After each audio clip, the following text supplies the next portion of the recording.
거짓말이야. 내가 왜 저 천한 종놈의 자식이란 말입니까?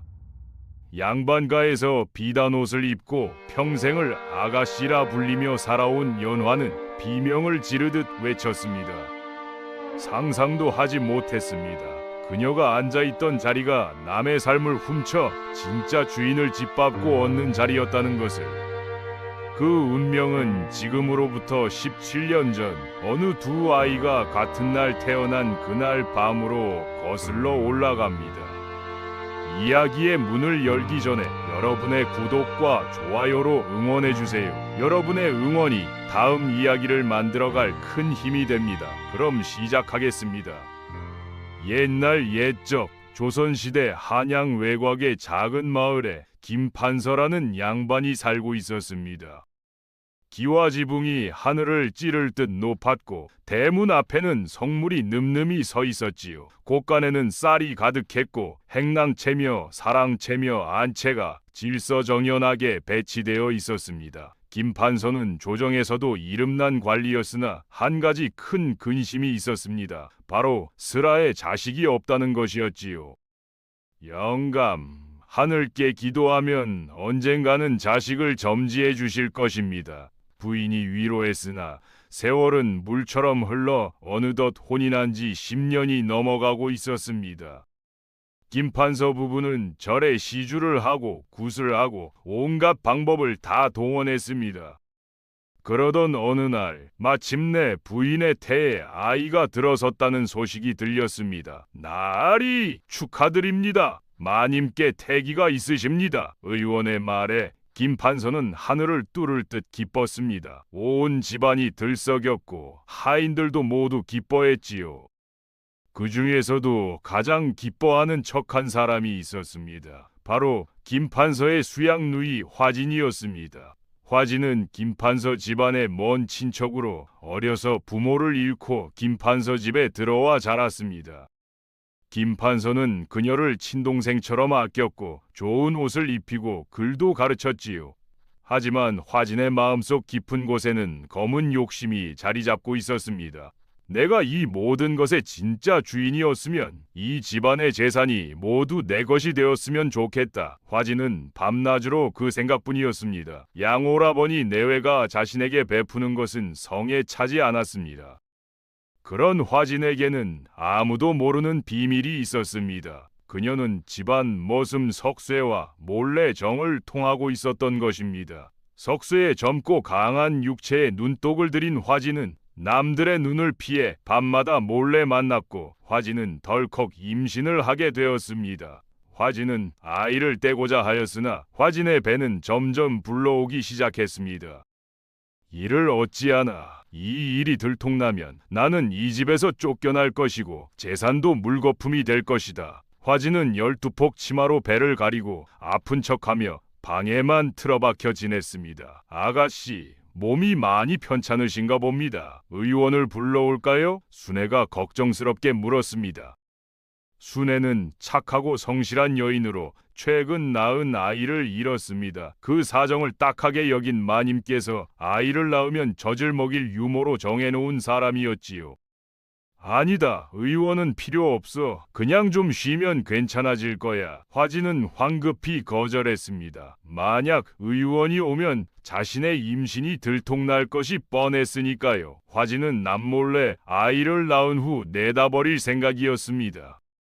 달이 어느덧 흘러 두 여인의 배는 만삭이 되었습니다. 김판서 부인이 산기를 느낀 바로 그날 화진도 진통이 시작되었습니다. 안 돼. 오늘은 안 돼. 화진은 이를 악물며 버텼지만 아기는 나오려고 했습니다.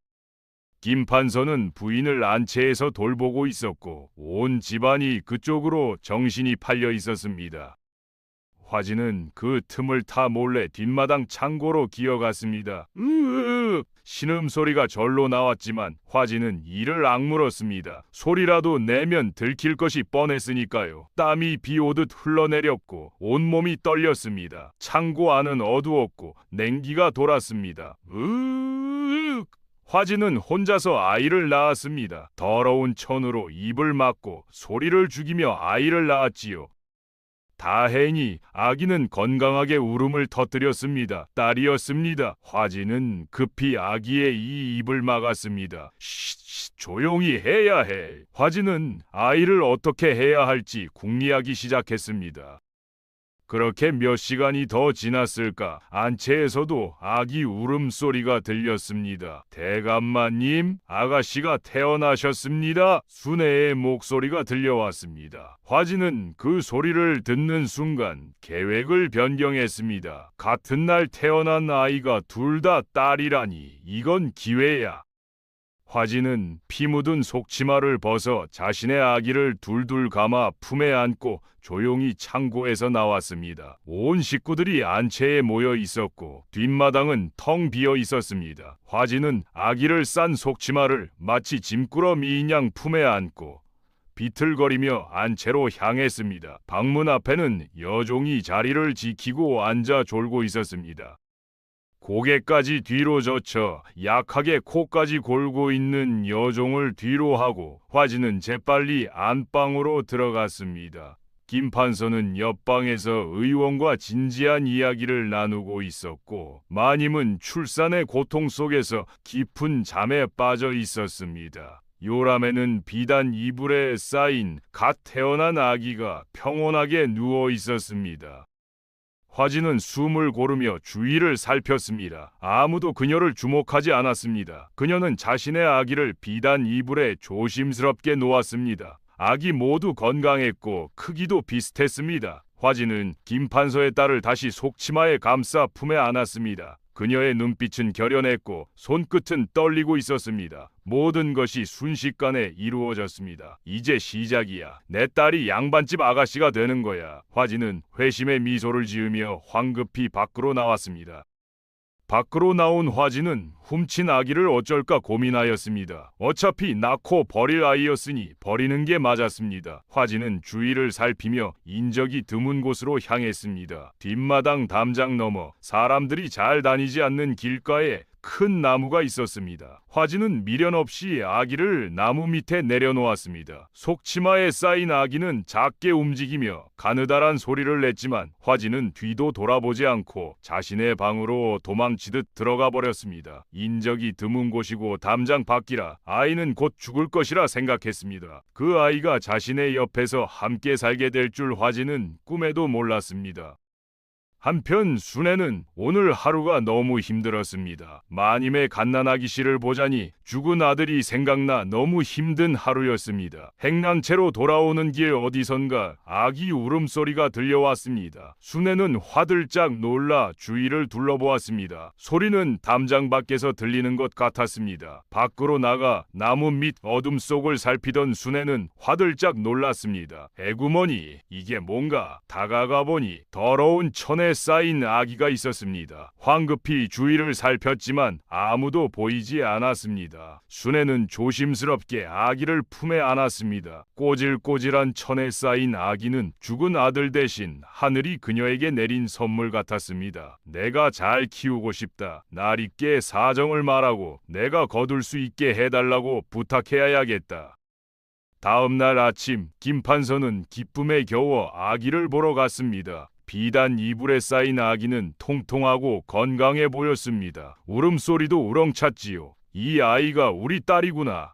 정말 복스럽게 생겼어. 김판서는 흐뭇한 미소를 지으며 아기를 바라보았습니다. 부인도 깨어나 아기를 품에 안았습니다. 영감, 우리 딸이 참 예쁘지 않습니까? 그러게 말이요. 하늘이 내려준 선물이요. 화진이 방으로 들어와 축하 인사를 올렸습니다. 대감님, 마님, 진심으로 축하드립니다. 아기가 정말 건강해 보입니다. 고맙소, 누이. 그대 덕분에 우리가 이렇게 기쁜 날을 맞이하게 되었소. 김판서가 화진의 손을 잡았습니다. 화진은 겉으로는 미소를 지었지만 속으로는 다른 생각을 하고 있었습니다. 내 딸이 이 집안의 아가씨가 되었어. 이제 내 계획대로만 되면 모든 재산이 내 것이 될 거야. 한편 순애는 행랑채에서 화진이 버린 아기를 돌보고 있었습니다. 아기는 작고 여렸지만 순애가 정성껏 돌보니 건강하게 자라기 시작했습니다. 이 아이는 참 신기해. 울음소리도 곱고 눈빛도 맑아 어딘가 고귀한 기운이 느껴져 순애는 아기를 품에 안으며 중얼거렸습니다. 며칠 뒤 김판서가 아기의 이름을 지었습니다. 우리 딸의 이름을 연화라 하겠소. 연꽃처럼 아름답고 고귀하게 자라기를 바라는 마음에서요. 좋은 이름입니다, 영감. 부인도 흡족해했습니다. 화진은 속으로 쾌재를 불렀습니다. 연화, 내 딸이 양반집 아가씨 이름을 얻었구나. 순애는 자신의 아이에게도 이름을 지어줘야겠다고 생각했습니다. 복을 받아 희망차게 살라는 뜻으로 이름을 복희라고 지었습니다. 그렇게 두 아이는 바뀐 운명 속에 자라기 시작했습니다. 세월이 흘러 두 아이는 5살이 되었습니다. 연화는 비단 옷을 입고 자랐고 복희는 거친 무명 옷을 입고 자랐습니다. 그러나 성격은 입은 옷과는 반대였습니다. 연화는 버릇이 없고 제멋대로였습니다. 자신밖에 몰랐고 성정이 거칠고 말과 행동도 사나웠습니다. 이것들아, 내가 시킨 대로 하지 못할까? 5살 연화가 하인들에게 소리를 질렀습니다. 김판서 부부는 걱정스러웠습니다. 영감, 우리 딸이 왜 저리 사나운지 모르겠어요. 제가 잘못 키운 걸까요? 아니요, 아직 어리니 그럴 수 있어. 크면서 나아지겠지요. 반면 복희는 착하고 부지런했습니다. 순애를 도와 빨래도 하고 마당도 쓸었습니다. 5살밖에 안 되었지만 다른 아이들보다 훨씬 영리했지요. 엄마, 제가 물 길어올게요. 아이고, 내 아기. 복희야, 너는 어찌 그리 착하냐? 넌 이름대로 복을 타고난 아이야. 어느 날 두 아이가 마당에서 마주쳤습니다. 연화가 공을 가지고 놀고 있었는데 공이 복희 쪽으로 굴러갔습니다. 복희가 공을 주우려 하자 연화가 소리쳤습니다. 너 그거 내 거야. 네가 건드리면 안 돼. 아가씨, 제가 드리려고 했어요. 복희가 공손히 공을 건넸습니다. 하지만 연화는 받지 않고 복희를 밀쳤습니다. 복희가 바닥에 넘어졌습니다. 복희의 무릎에서 피가 났습니다. 순애가 달려왔습니다. 복희야, 괜찮니? 엄마, 괜찮아요. 제가 조심하지 못했어요. 김판서 부인이 그 광경을 보고 달려왔습니다. 연화야, 네가 복희를 밀었느냐? 네, 제 공을 만졌잖아요. 연화가 뻔뻔하게 대답했습니다. 부인은 한숨을 쉬었습니다. 유모, 미안하구나. 복희를 얼른 치료하게. 괜찮습니다, 마님. 아이들끼리 그럴 수 있지요. 그날 밤 화진이 연화를 불러 속삭였습니다. 연화야, 너는 이 집안의 아가씨란다. 복희 같은 천한 아이들과는 달라. 그러니 네가 위라는 것을 보여줘야 해. 네, 고모. 연화는 화진의 말을 그대로 받아들였습니다. 화진은 연화가 어릴 때부터 교만하고 이기적인 마음을 심어주었던 것입니다. 세월이 더 흘러 두 아이는 10살이 되었습니다. 연화는 더욱 제멋대로였고 복희는 더욱 착해졌습니다. 연화는 글 공부도 싫어하고 자수도 배우지 않았습니다. 오직 화진의 말만 듣고 사치하는 것만 관심이 있었으며 자신이 최고라고 생각했지요. 반면 복희는 연화 아가씨가 버리는 책을 주어 아가씨와 선생님이 공부하는 문 밖에서 귀동냥으로 글자를 익혔습니다. 어느 날 복희는 몰래 공부하는 것을 순애에게 들켰습니다. 순애는 한숨 지으며 말했습니다. 복희야, 내가 너를 가르치진 못하겠지만 네가 글 익히는 것을 말릴 수는 없구나. 글을 알면 세상을 넓게 볼 수 있을 거야. 고마워요, 엄마. 저 열심히 배울게요. 복희는 밤마다 등불 아래서 글을 익혔습니다.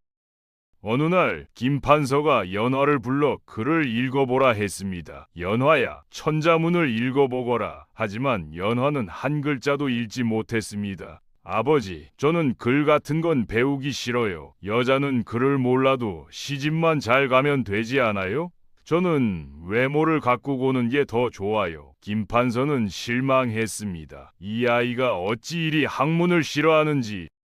그때 마당에서 비지라는 복희의 목소리가 들렸습니다. 하늘 천, 땅 지, 거물 현, 누를 황. 복희가 마당을 쓸며 천자문을 읊고 있었던 것입니다. 김판서가 깜짝 놀라 창밖을 내다보았습니다. 저 아이가 글을 아는가? 죽을 죄를 지었습니다. 나리. 아이가 글을 익히는 것을 제가 막지 않았습니다. 죄송합니다. 순애가 달려와 황급히 엎드렸습니다. 아니다. 잘한 일이다. 저 아이가 총명하구나. 김판서는 복희를 불렀습니다. 복희야, 이리 오너라. 예, 나리. 복희가 공손히 다가왔습니다. 네가 천자문을 다 읽을 수 있느냐? 예, 나리. 김판서는 복희에게 책을 펼쳐 보였습니다. 복희는 술술 읽어 내려갔습니다. 김판서는 감탄했습니다. 이 아이는 보통 아이가 아니로구나. 유모, 이 아이를 계속 가르치거라. 내 지원해 줌세. 감사합니다, 나리. 연화는 그 광경을 보고 질투심이 불타올랐습니다. 저 천한 것이 감히 아버지 앞에서. 화진도 마음이 불편했습니다. 복희를 보고 있자면 어딘가 모르게 마음이 불편했습니다. 그날 밤 화진이 연화를 다시 불렀습니다. 연화야, 너도 이제 글을 배워야겠구나. 복희보다 못하면 안 되지 않겠니? 싫어요. 글 같은 건 배우기 싫어요. 연화가 떼를 썼습니다. 화진은 한숨을 쉬었습니다. 이 아이가 너무 버릇이 없어. 하지만 내 딸이니 어쩔 수 없지. 세월이 또 흘러 두 아이는 15살이 되었습니다. 복희는 이제 아름다운 소녀로 자랐습니다. 비록 거친 옷을 입었지만 그 눈빛은 맑았고 마음씨는 따뜻했습니다. 마을 사람들도 복희를 칭찬했습니다. 복희는 정말 착한 아이야. 종의 딸이라지만 어딘가 고귀한 기운이 느껴져.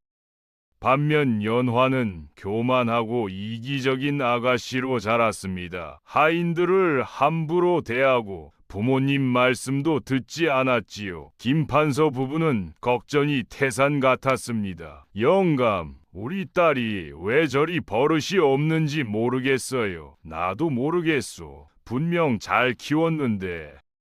어느 날 마을에 큰 가뭄이 들었습니다. 우물은 바닥을 드러냈고 강은 말라갔습니다. 사람들은 물을 구하기 위해 먼 곳까지 가야 했지요. 연화는 자신의 목욕물만 챙기며 하인들에게 명령했습니다. 더 많은 물을 가져와. 내 목욕물이 부족하잖아. 하지만 복희는 자신이 길어온 소중한 물을 아픈 이웃들과 나누었습니다. 할머니, 이 물로 목을 축이세요. 복희야, 고맙구나. 너는 정말 착한 아이구나. 복희는 웃으며 대답했습니다. 물은 하늘이 주신 것인데 함께 나눠야지요. 가뭄이 심해지자 마을 사람들은 절망에 빠졌습니다. 아이들은 목이 말라 울었고 논밭은 갈라져 금이 갔습니다. 김판서도 관아에 알려 물을 구하려 했지만 온 고을이 같은 상황이었지요. 이러다가 모두 죽겠구나. 마을 사람들은 한숨을 내쉬었습니다. 연화는 집안에서 부채질을 하며 투정을 부렸습니다. 더워! 물 더 가져와! 내가 목말라 죽겠어! 아가씨, 물이 부족합니다. 조금만 참으십시오. 하인이 애원했지만 연화는 들은 척도 하지 않았습니다. 그날 밤 복희는 마을 뒷산으로 올라갔습니다. 순애가 걱정스럽게 물었습니다. 복희야, 이 밤중에 어디 가느냐? 엄마, 저 산에 올라가 하늘님께 기도하려고 해요. 마을 사람들이 너무 힘들어 하시잖아요. 위험해. 밤에 산에 가면 괜찮아요, 엄마. 제가 조심할게요. 복희는 달빛을 따라 산을 올랐습니다. 가파른 길이었지만 복희는 멈추지 않았습니다. 한참을 올라가니 평평한 바위가 나타났습니다. 복희는 그곳에 무릎을 꿇고 하늘을 향해 두 손을 모았습니다. 하늘님, 간절히 청합니다. 우리 마을 사람들이 너무 고통받고 있습니다. 제발 비를 내려주시거나 물을 구할 방법을 알려주세요. 제가 무엇이든 하겠습니다. 복희의 목소리는 떨렸지만 간절했습니다. 눈물이 볼을 타고 흘러내렸습니다. 제발, 제발 우리 마을을 구해주세요. 그때였습니다. 갑자기 바위 주변에 푸른 빛이 감돌기 시작했습니다. 바람이 불어왔고 공기 중에 향기가 퍼졌습니다. 복희는 놀라 고개를 들었습니다. 누가 계십니까? 푸른빛 속에서 한 노인이 나타났습니다. 흰 수염이 길게 내려왔고 눈빛은 자애로웠습니다. 나는 이 산을 지키는 산신령이니라. 복희는 황급히 절을 올렸습니다. 산신령님, 정말 산신령님이십니까? 그렇다. 네 간절한 기도 소리를 듣고 왔노라. 산신령은 복희를 자세히 바라보았습니다. 그리고 놀라운 말을 했습니다. 네 마음이 순수하구나. 그런데 아이야, 너는 본래 태어난 곳과 다른 곳에 뿌리를 내렸구나. 복희는 고개를 갸우뚱했습니다. 제가 태어난 곳이 다르다니 무슨 말씀이신지요? 너는 본래 귀한 태생이구나. 복희의 눈이 커졌습니다. 제가 귀한 집 자손이라고요? 복희는 충격을 받았습니다. 하지만 곧 마음을 가다듬었습니다. 산신령님, 그 사실보다 지금은 마을 사람들이 더 중요합니다. 제발 물을 구할 방법을 알려주세요. 산신령은 복희의 순수한 마음에 감동했습니다. 너는 자신의 운명보다 남을 먼저 생각하는구나. 참으로 고귀한 마음이로다. 저는 지금의 제 삶이 행복합니다. 엄마가 저를 세상 누구보다 사랑해 주셨고 마을 사람들도 저를 아껴 주셨습니다. 다만 이분들이 물을 얻을 수 있게만 도와주세요. 산신령은 고개를 끄덕였습니다. 좋다. 내일 아침 저 산 중턱의 큰 바위 밑을 파보아라. 그곳에서 맑은 샘물이 솟아날 것이다. 정말이십니까? 그렇다. 그리고 복희야, 네 진정한 운명도 곧 찾아올 것이니 기다리거라. 진실은 언젠가 반드시 드러나는 법이니라.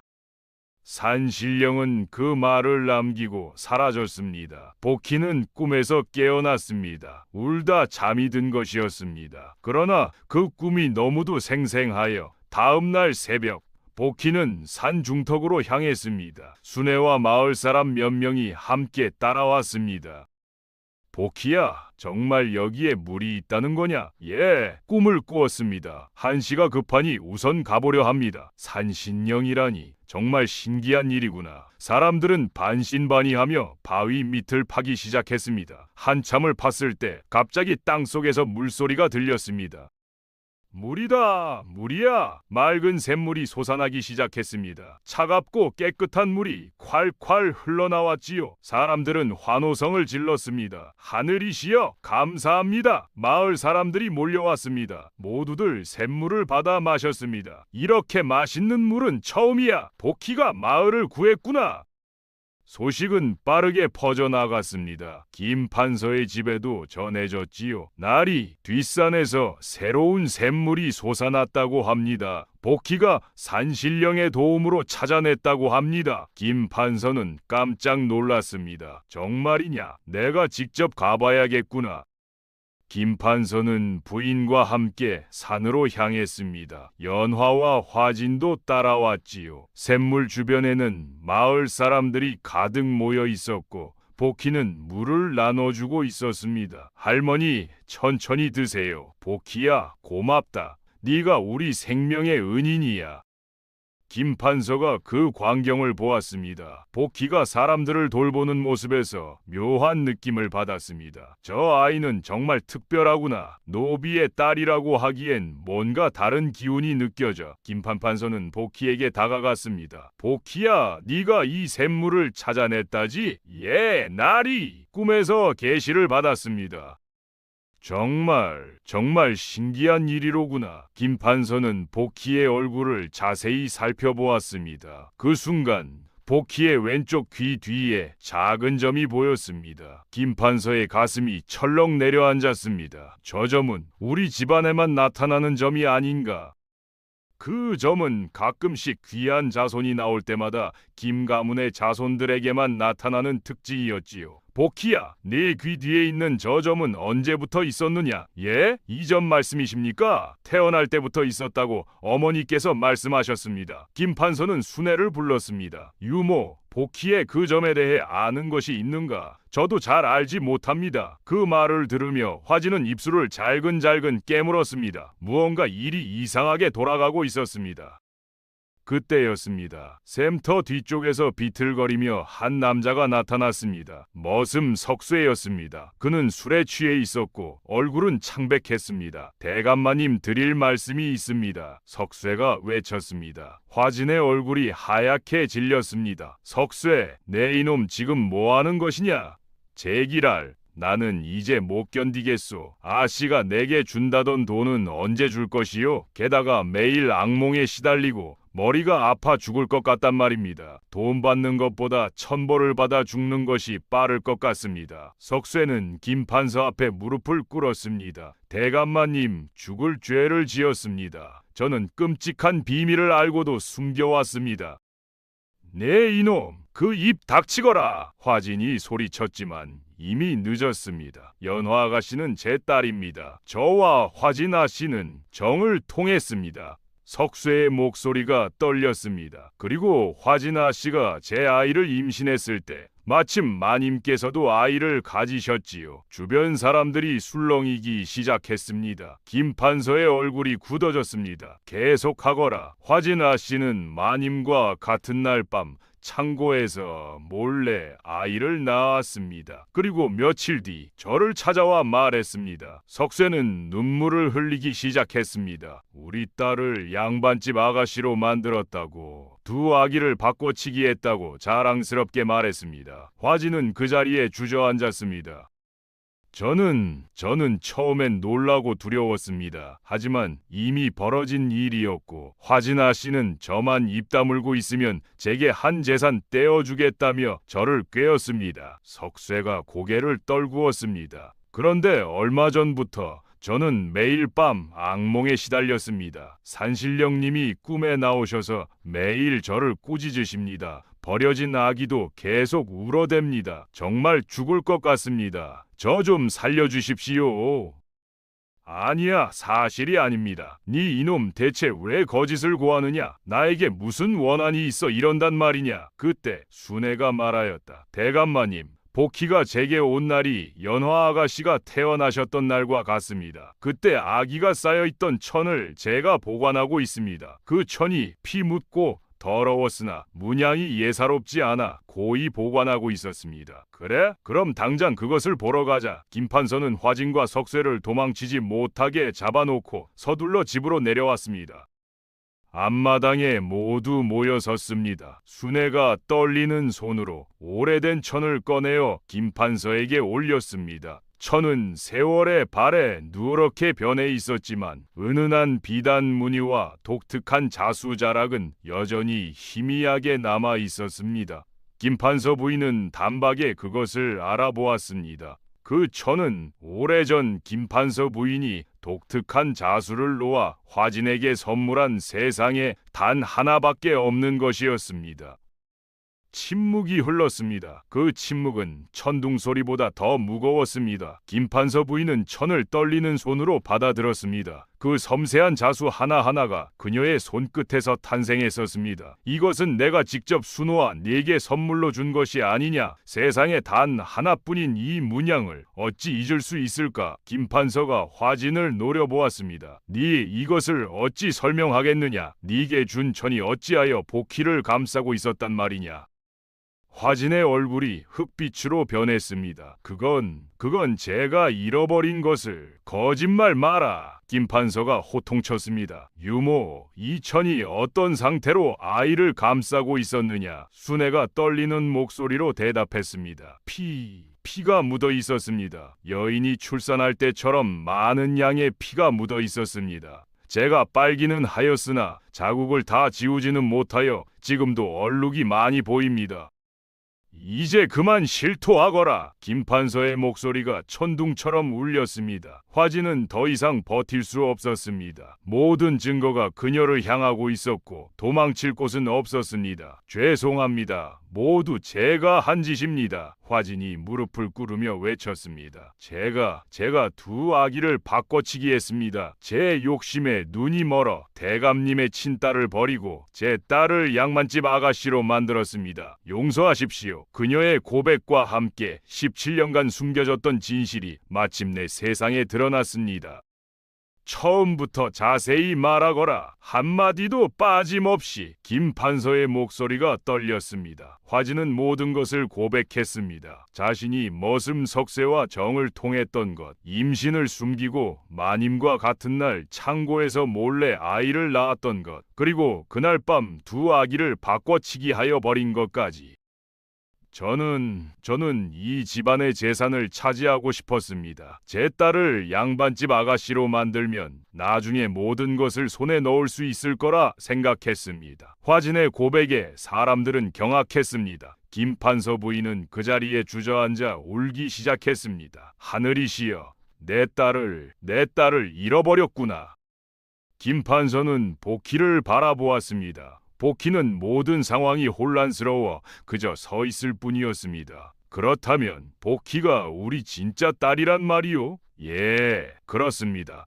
복희가 대감님과 마님의 친딸입니다. 김판서는 복희에게 다가갔습니다. 손을 뻗어 복희의 얼굴을 쓰다듬었습니다.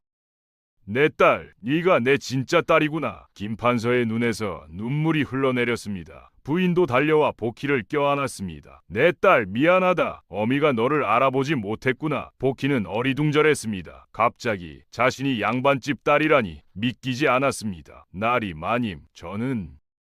그날 밤 김판서 집안은 큰 변화를 맞이했습니다.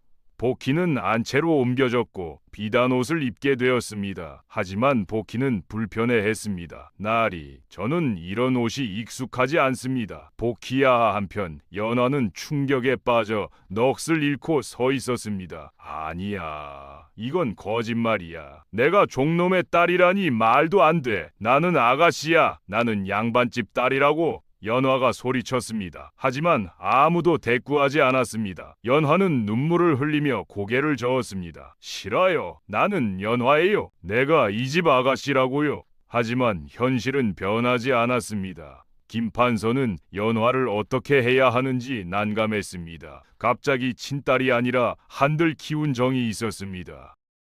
연화를 착잡한 심성으로 보고 있던 김판서는 화진을 노려보았습니다. 누이, 아니 이젠 누이도 아니지. 네가 한 짓은 용서받을 수 없다. 당장 이 집을 떠나라. 대감님, 제발, 듣기 싫다. 내가 너를 친동생처럼 아꼈는데 이런 배신을 하다니. 내 눈앞에서 썩 꺼지거라. 네가 지은 죄 죽어 마땅하나 그간의 정을 보아 목숨만은 남겨주겠다. 화진은 울며 석쇠와 함께 그 자리를 떠났습니다.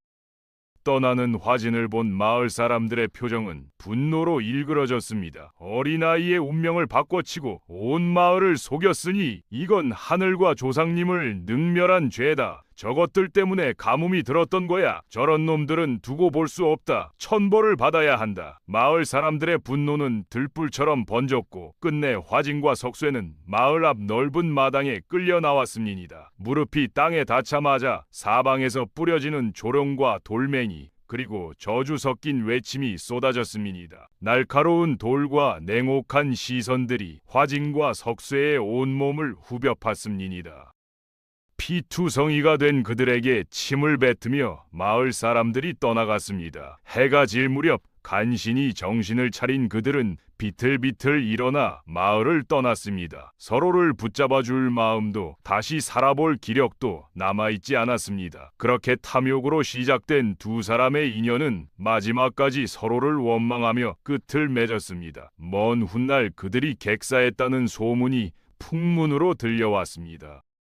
화진과 석쇠가 떠난 뒤 김판서 저택 앞마당에는 무거운 침묵만이 흘렀습니다. 연화는 여전히 그 자리에 서서 눈물을 흘리고 있었습니다. 순애가 조심스럽게 다가왔습니다. 순애가 김판서를 향해 절을 하며 말했습니다. 나리, 제가 연화를, 아니, 이 아이를 돌보게 허락해 주십시오. 김판서는 순애를 바라보았습니다. 복희가 대감의 진짜 딸이라는 사실이 밝혀졌으니 순애는 졸지에 딸을 잃게 된 셈이었습니다. 유모, 고맙소. 그대는 복희를 친딸처럼 키워주었소. 이제 연화도 부탁하겠소. 예, 나리, 제가 잘 살피겠습니다. 순애는 연화의 손을 잡았습니다. 연화는 처음에는 뿌리치려 했지만 순애의 따뜻한 손길에 결국 웃음을 터뜨렸습니다. 나는 이제 어떻게 되는 거예요? 괜찮다, 괜찮아. 순애가 연화를 안아주었습니다. 복희가 떠난 자리에 연화가 들어왔습니다. 김판서는 복희에게 다가갔습니다. 복희야, 아니 이제 그 이름 말고 다른 이름을 불러야겠구나. 내 딸아, 이제부터 너는 이 집의 아가씨다. 김판서가 복희의 손을 잡았습니다. 부인도 눈물을 흘리며 말했습니다. 얘야, 우리가 너를 제대로 키우지 못해서 미안하다. 이제부터라도 어미가 잘 보살피마. 하지만 복희는 순애 생각이 났습니다. 나리, 마님, 순애 어머니는 어떻게 되는 건가요? 순애는 더 이상 노비가 아니다. 내가 양인으로 풀어주겠다. 그리고 이 집에서 계속 살게 하겠다. 정말이십니까? 감사합니다. 복희는 기뻐하며 절을 올렸습니다. 며칠 뒤 김판서는 복희의 진짜 이름을 지어주었습니다. 너의 이름을 보경이라 하겠다. 보배로운 거울이라는 뜻이니 진실을 비추는 아이로 자라기를 바라는 마음에서다. 보경, 좋은 이름입니다. 아버님, 복희는, 아니 이제는 보경은 미소를 지었습니다. 한편 연화는 순애와 함께 행랑채로 옮겼습니다. 처음에는 모든 것이 낯설고 힘들었습니다. 비단옷 대신 무명옷을 입어야 했고 하인들에게 명령하는 대신 일을 도와야 했습니다. 왜 내가 이런 일을 해야 해? 연화가 투정을 부렸습니다. 순애는 조용히 말했습니다. 연화야, 이제 모든 것이 달라졌다. 하지만 괜찮아. 내가 너를 도와줄게.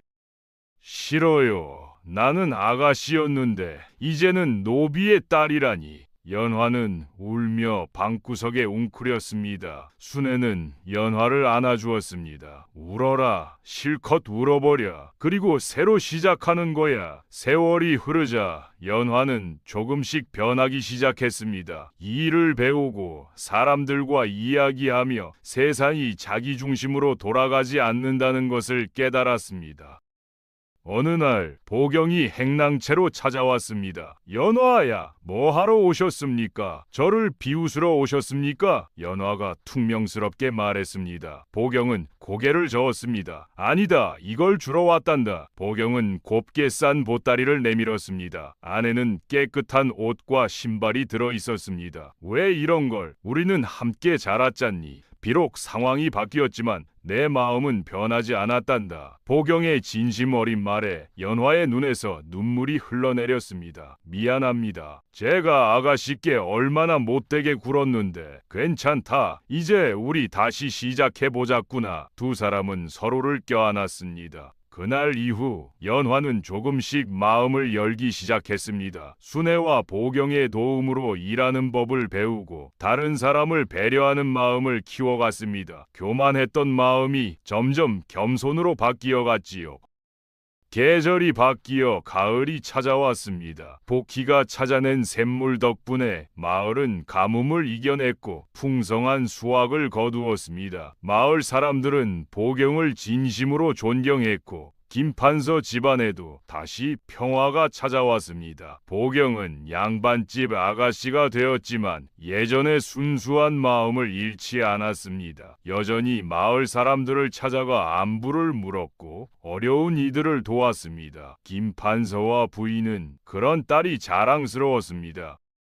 보경아, 너는 정말 훌륭한 아이구나. 어떻게 자라면서도 그런 착한 마음을 잃지 않았니? 부인이 보경의 손을 잡으며 물었습니다. 어머님, 제가 이렇게 자랄 수 있었던 건 순애 어머니 덕분이에요. 그분은 가난하셨지만 언제나 남을 먼저 생각하는 법을 가르쳐 주셨어요. 김판서는 순애를 불러 정식으로 감사를 표했습니다. 순애, 그대가 내 딸을 참으로 잘 키워주었소. 이 은혜를 어찌 갚아야 할지 모르겠소. 나리, 저는 제 도리를 했을 뿐입니다. 복희, 아니 보경 아가씨는 원래부터 착한 아이였습니다. 그래도 그대 덕분이요. 이제부터 그대는 이 집의 가족이요. 김판서는 순애에게 작은 집과 논밭을 내려주었습니다. 순애는 감격하여 눈물을 흘렸습니다. 나리, 과분한 은혜이옵니다. 아니요, 당연한 일이요. 그대가 없었다면 내 딸이 이렇게 훌륭하게 자라지 못했을 것이요. 한편 연화는 점점 달라지고 있었습니다. 순애의 가르침과 보경의 격려 덕분에 일하는 것을 배웠고 교만했던 성격도 많이 부드러워졌습니다. 어느 날 연화는 마을 샘터에서 물을 깃다가 한 할머니를 만났습니다. 할머니, 제가 들어드릴게요. 무거우시죠? 아이고, 고맙구나. 요즘 젊은 아이들이 참 착하네. 할머니는 연화의 손을 잡으며 미소를 지었습니다. 연화는 그 순간 이상한 느낌을 받았습니다. 누군가를 도와주는 것이 이렇게 기분 좋은 일인지 처음 알았습니다. 보경이 그 모습을 멀리서 지켜보고 있었습니다. 연화가 정말 많이 변했어. 보경은 미소를 지으며 다가갔습니다. 연화야, 참 보기 좋구나. 보경 아가씨 덕분입니다. 아가씨께서 저에게 용서를 베풀어 주지 않았다면 저는 여전히 미운 사람으로 남았을 것입니다. 우리는 서로를 배우며 살아가는 거란다. 두 사람은 함께 거누며 이야기를 나누었습니다. 예전에는 주인과 하인으로 대립했지만 이제는 진정한 자매처럼 서로를 아꼈습니다.